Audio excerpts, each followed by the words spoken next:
In the final installment of our special series, we take a look at China's post-2000s generation.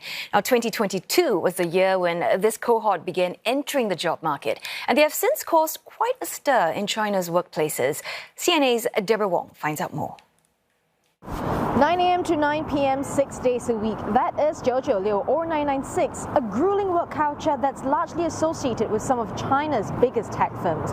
Although it's now illegal, that practice is still widespread, and young Chinese have had enough. Chinese social media platforms are full of anecdotes. One showed an employee voting to take a break, while others wanted to carry on working. Another recounted how an intern asked his boss to reschedule a task that he was given at 6:30 p.m. as he wanted to catch the 7 p.m. bus. They are the Ling Ho, or young Chinese born between 2000 and 2009. Whether it's speaking frankly with their managers or daring to resign, this group is shaping up to be a very different breed from previous generations, one that's keenly aware of and not afraid to protect its rights. And I want to find out what kind of work environment they're willing to accept. 我首先需要一个良好的团队氛围，然后大家都很快乐，然后定时的只要完成工作的任务，然后提前下班也是可以接受的。喜欢一个比较轻松快乐的工作氛围。如果说你就是那种比较没有意义的，就他没有什么事情，就是必须得让你就非要待到9点或者非要6天上班，那我觉得可能还是不太合适这样。A 2022 National Youth Development Survey showed that close to 80% of youth are against the 996 work culture. They also want clearer boundaries and prefer not to interact with employers after work. That includes opting out of company dinner parties or team-building activities arranged on weekends. This group believes rejecting the 996 work culture doesn't make them any less diligent. 还是一直都很努力，有的比如说，可能说好像年轻人要躺平什么的，其实大家还是很努力的。怎么说？大家一直都是想往上走嘛，也不会去放弃。 A local survey showed that over 67% desire a job that offers personal growth, one that gives them a competitive advantage. That's a good 20 percentage points higher than those who prioritize a higher salary. Another survey showed that nearly 36% of this generation have the courage to pitch ideas and discuss them with colleagues. That's 5 percentage points more than the overall average. This phenomenon could very well reshape workplace culture, as companies are now introducing more flexible arrangements, protection of rights, and scaling back on hierarchical barriers. Deborah Wong, CNA, Beijing. And for more on this interesting topic, let's bring in Xiu Jianpeng, Senior Research Fellow at the Center of Policy Studies, Victoria University, and Serena Chen from Jiangsu Province. And we also have Mia Ng, who is based in Shenzhen. And they're both the Ling Ho, also known as the post-2000s generation. Well, it is a packed panel today, so let's just get started. I'm going to kick things off first with you, Mia. Based on that story, we heard a lot of things there, and I'm just wondering to what extent do you agree with that report that, you know, your generation rejects the 996 culture, pay isn't as important as progress, and you are not afraid to speak out? Well, I would say 50%, because about whether they're willing to speak out. First of all, I don't feel like anyone will be willing to work 996.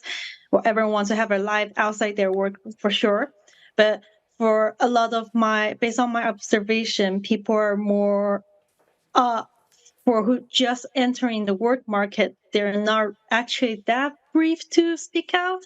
Instead, it's more like the senior worker who have like enough working experience are more daring to speak out.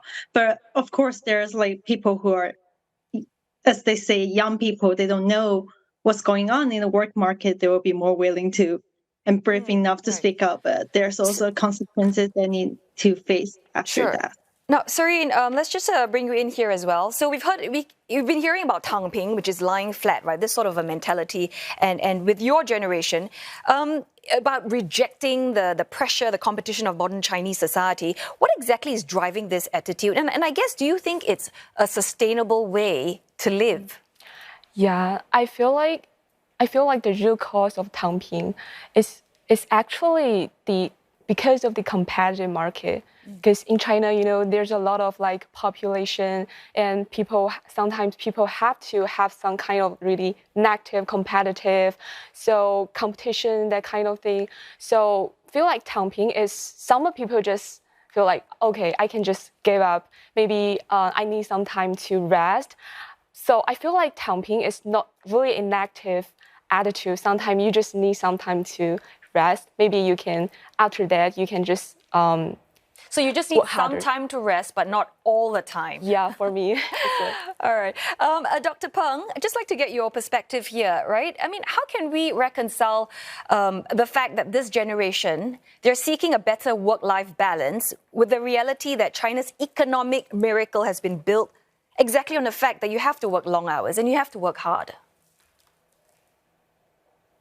Yeah, I agree with you. I think China now, I think as younger generation, they work long hours, and they basically everyone do not want to accept this 996 working hours. But because this a very tight labor market, and especially for the young for the young generation, and they cannot afford to just like Tangping, and they have to keep going. But this is not very good for their well-being and their health, and it's not sustainable. And also, I'm just wondering, I talk a lot about the China's population. As you know, China is already have the declining population. China's population are already a negative growth. Why is that? I think because one of the important reasons, because the young generation do not want to get married and do not have more children. One of the reasons because the long working hours and also high pressure from their work. So this is a very important reason why China have this very low fertility rate, and the government also now try to encourage young people to get married and have more children.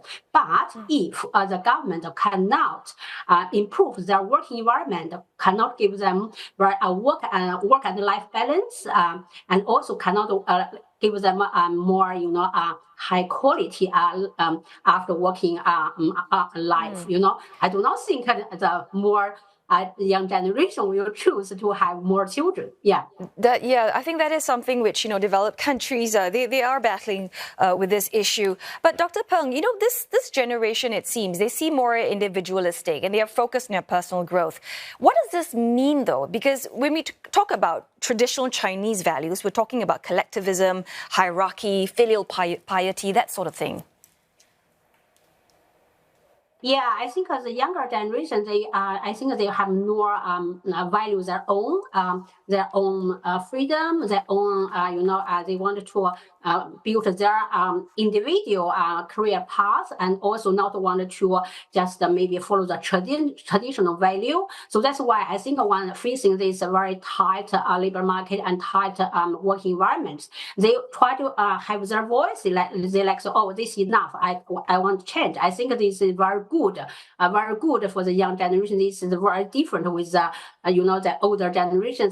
They have this confidence to tell their opinions, and they also some also very have courage to just quit. Just give themselves maybe Tangping, or just have the holiday and or gap year, just have a rest and rebalance their life. I think this is very good phenomena. I encourage. I'm happy for this generation have all those kind of new confidence, and can speak out for themselves. So Mia, as a young person, how do you go about navigating this contradiction, right? Being a young person in China, you're embracing globalization, you're embracing technology, but you're also, because being Chinese, you're expected to uphold all these traditional values. Yeah, I think for me, personally, for me, I have more confidence to face this, to express my own idea. Like, I don't really want to get kids so early, this kind of ideas, because I have the support from my family.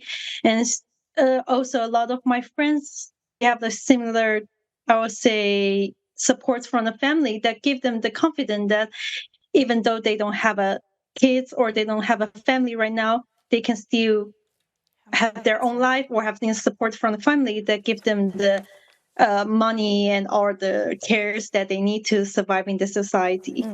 So, Serene, what's your take? I'm sure you hear a number of older generation that might say, all these young people, they're just being lazy, they feel entitled. Yeah.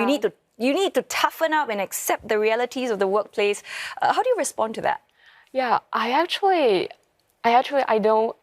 totally don't agree with my parents' opinion sometimes, because usually they say you can just go the traditional way. Like if the company has really good title, if they can give you high salary, you can just go in and this is your job. But for me, I really need to have a platform that I can have a really good communication with my boss. I can have a really positive team. I can just take the job as part of my life. So this is really important for me. So it's not the firm choose me, it's about the mutual thing. Right, a mutual thing, and also you want to feel like there is value add in what you do, right? It's not just about clocking the hours and fulfilling the 9 hours.